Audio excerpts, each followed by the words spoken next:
మీ business ఏదైనా మీ ఊర్లో promotion చేయాలంటే అది సుమన్ టీవీతోనే సాధ్యం. ఇప్పుడే సంప్రదించండి.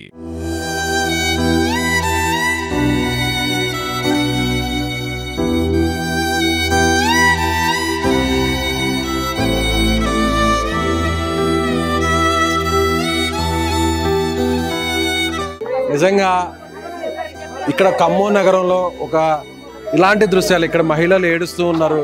ప్రతి ఒక్కరు కూడా వారి ఇల్లు కూలిపోయింది. ఎంతో కష్టపడి కట్టుకున్నటువంటి ఇల్లు ఇలా వరదలో చిక్కుకుపోయి కూలిపోయినటువంటి పరిస్థితి. ఇలా అందరూ కూడా ఏమైందమ్మా?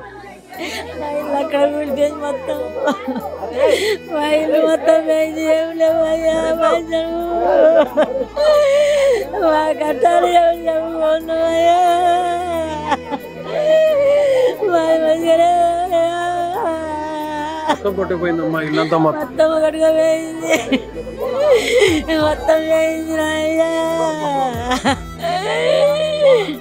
ఇలాంటి దృశ్యాలు, ఒకవైపు ఆమె ఇల్లు కూలిపోయిందని ఒకరినొకరును మహిళలు పట్టుకొని ఏడ్చేటువంటి దృశ్యాలు ఒకవైపు అయితే, ఇక్కడ ఆహారం కోసం అందరూ కూడా గుంపులుగా అక్కడ వారు ఆహారం కోసం తోపులాట జరిగేటువంటి పరిస్థితి. ఇలాంటి సిచ్యువేషన్ అంటే ఒకవైపు ఇల్లు కూలిపోయింది, ఆ ఇంటిని చూసుకుంటున్న మరొక చేతితో ఇక్కడ ఆహారాన్ని తీసుకునేటువంటి పరిస్థితి. కొట్టుకుపోదు అయ్యా, మమ్మల్ని కాపాడలేదయ్యా. మేము నలుగురు నా పిల్లగాడుకుంటాను, మా అన్నకుంటాడు తల్లి. మేము మొత్తుకొని తొందర పెట్టిన వాళ్ళు అక్కడ ఉన్నది 2వ ఫ్లోర్ మీద ఉన్నాము. మమ్మల్ని ఎవరు కాపాడలేదు. అది వస్తున్నాయి అన్నారు, ఎవరు కాపాడలేదయ్యా. మేడు దాటలేపోయాను అయ్యా. నాకు పిల్లగాడు మా అన్నుకుంటే ఆయన ఉన్నాడు. ఇల్లంతా పూర్తిగా కూలిపోయింది, మొత్తం మునిగింది. పైకి ఎక్కినా మేము బతకమని ఏడ్చినాం అయ్యా.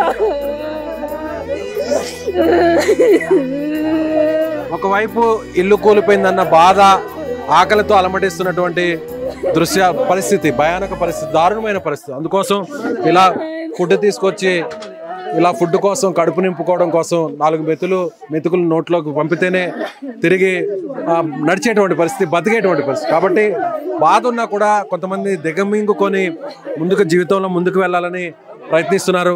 కొంతమంది బాధను తట్టుకోలేక, ఓర్చుకోలేక ఏడుస్తున్నటువంటి దృశ్యాలు ఇక్కడ చూడొచ్చు. ఆహారంతో, ఆకలితో ఇబ్బంది పడుతూ కూలిపోయినటువంటి ఇంట్లోనే ఇలా భోజనం చేస్తున్నటువంటి పరిస్థితులు ఎక్కడ చూసినా కూడా ఇలాంటి దృశ్యాలే కనిపిస్తున్నాయి. ఎక్కడ చూసినా కూడా ఆకలితో అలమటిస్తున్నటువంటి పరిస్థితి. ఓవైపు కట్టుకున్న గూడు చెదిరిపోయింది, తెచ్చుకున్నటువంటి వస్తువులన్నీ పోయాయి, దాచిపెట్టుకున్నటువంటి ఇదేదీ మిగలలేదు. కట్టుబట్టలతో, ప్రాణాలతో మాత్రమే బయటపడినటువంటి పరిస్థితి. అలాంటి దృశ్యాలు ఎక్కడ చూసినా ఖమ్మం నగరంలో కనిపిస్తున్నాయి. బురద చూడొచ్చు, ఏ స్థాయిలో ఇక్కడ బురద పేరుకుపోయిందో చూడొచ్చు. ఎక్కడికి వెళ్ళినా కూడా ఇలాంటి పరిస్థితి. పైన మొత్తం రేకులన్నీ కూడా మొత్తం పూర్తిగా కొట్టుకుపోయాయి. కేవలం కొన్ని గోడలు మిగిలాయి. ఈ ఇంటిని తిరిగి ఎలా పునర్నిర్మించుకోవాలనేది ఆలోచన చేస్తున్నటువంటి పరిస్థితి. ఇక్కడ ఉన్నటువంటి వారు ఈ బురదనంతా క్లీన్ చేసుకుంటున్నారు. తలుపులు కూడా పూర్తిగా కొట్టుకుపోయినటువంటి పరిస్థితి. అంటే ప్రతి ఒక్కరు కూడా ఇంట్లో విలువైనటువంటి వస్తువుల్ని, నగదును, బంగారుని ఇలాంటి బీరువాల్లో జాగ్రత్త చేసుకుంటుంటారు. ఇలాంటి బీరువాల్లో ఉంటే దొంగలు వచ్చినా కూడా, లేదంటే ఎవరైనా దొంగతనం చేయడానికి కూడా ఇబ్బంది లేకుండా ఉంటుందని ఇలా బీరువాలను అందరూ కూడా జాగ్రత్త చేసుకొని మాస్టర్ బెడ్రూమ్స్లో లేదంటే విలువైనటువంటి గదుల్లో పెట్టుకుంటారు. కానీ ఇప్పుడు ఈ బీరువాలో ఏ ఒక్క వస్తువు మిగలలేదు.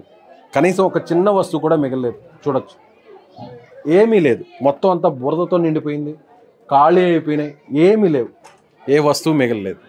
ఇలా ప్రతి ఇంటిలోనూ, ఎన్నో ఇళ్లల్లో ఇలాంటి దృశ్యాలే మనకు కనిపిస్తున్నాయి. ఎక్కడ చూసినా కూడా ఇలాంటివే కనిపిస్తాయి. జస్ట్ ఇక్కడ ఇంటి మహిళ ఉన్నారు, ఆమెతో మేడం, మా బీరువాలో ఏం లేవు, ఏం కనపట్లేదు. బంగారం పెట్టినాం, బంగారం పోయింది, చీరలు, పిల్లల సర్టిఫికెట్లు, ఈ ఇల్లు పట్ట కాగితాలు, కొన్ని డబ్బా ఆటో కాగితాలు, పైన సన్నసైలు వేసిన సామాన్, మొత్తం ఇత్తడి సామాన్, రాతండి సామాను మొత్తం కొట్టుకొని పోయినాయి. అసలు ఏం మిగిలలే మాకు. ఈ బీరువాని ఒకప్పుడు పట్టు చీరలు, నగదు, డబ్బులు అన్నిటితో ఫుల్గా నిండుగా ఉండేది. కానీ ఇప్పుడు చూస్తుంటే ఆ బీరువాని నాకే బాధ అనిపిస్తుంది. మాకు బాధ అనిపించి 3 రోజుల నుండి ఏడుతాను. అసలు నీళ్ళలో కూడా చిక్కుకున్నాం. మేము అక్కడ నీళ్ళలో చిక్కుకొని ఏడుతాండి. అసలు మమ్మల్ని ఎవ్వరు కాపాడడానికి రాలేదు. పైన మొత్తం మునిగిపోయినాయి, మొత్తం మునిగినాయి. మేము ఒక 2వ ఫ్లోర్ మీద ఉన్నాం. కొంచెం ఇంత అయితే మేము నీళ్ళలో కొట్టుకుపోవడమే. ఎంతమంది ఫోన్లు చేసినా, ఎట్లా చేసినా అసలు ఎవ్వరు రాలేదు. అప్పుడు నీళ్ళలో ఉండిపోయారా మీరు? కొంచెం అయితే నీళ్ళలో కాళ్ళ కాడికి వస్తాయి నీళ్ళు. మొత్తం 2వ స్టేర్ మునిగింది, 3వ స్టేర్ దగ్గరికి వస్తాయి నీళ్ళు. అసలు మాకు ప్రాణం లేదు, ఇంకా చచ్చిపోతాం అనుకున్నాం. అంత భయం వేసింది ఆ స్థాయిలో వచ్చేసాయి? బాగా వచ్చినాయి. అసలు కొంత లేట్ అయితే ఇబ్బంది పడ్డారు. చచ్చిపోయి మునిగిపోతుంది ఇక కొద్దిగా అయితే. మా వాళ్ళు అక్కడ బయట ఉండి మొత్తం అన్ని వాళ్ళకి అందరికి ఎవరికి ఫోన్లు చేసినా ఏం చెప్పినా అసలు ఎవరు ఏం పట్టించుకోలే మమ్మల్ని. మాదైతే 3 గదులు ఇల్లు, రేకులు మొత్తం వేనాయి. మా సామాను 3 గదులు నిండా సామాను మొత్తం కొట్టుకుపోయింది. పట్ట కాగితాలు వేనాయి, పిల్లల సర్టిఫికెట్లు వేనాయి, చదువుకున్న బుక్కులు 3-4 బస్తాల బుక్కులు వేనాయి. అన్ని మొత్తం నీళ్ళ పాలైపోయినాయి.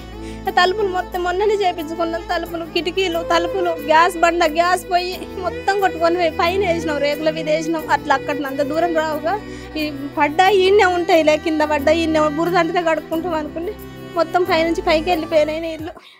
ఇలా ఎంతోమంది సామాన్యులు ఇటుకు మీద ఇటుకును పేర్చుకుంటూ ఇలా కష్టపడి ఇళ్లను నిర్మించుకున్నారు. విలువైన వస్తువులంతా కూడా జాగ్రత్తగా పెట్టుకొని భద్రపరుచుకున్నటువంటి పరిస్థితి. కానీ ఒకే ఒక్క రాత్రి, ఒకే ఒక్క రోజు మొత్తం తలకిందులు చేసేసినటువంటి పరిస్థితి. అప్పటి వరకు ఎంతో ప్రశాంతంగా ఉన్నటువంటి జీవితాలన్నీ కూడా ఇలా ఇప్పుడు పూర్తిగా ఇల్లు నేలమట్టమై రోడ్డు మీద పడిపోతున్నటువంటి పరిస్థితి. మరొక వైపు 3 రోజుల నుంచి ఇలాంటి పరిస్థితి ఉంది.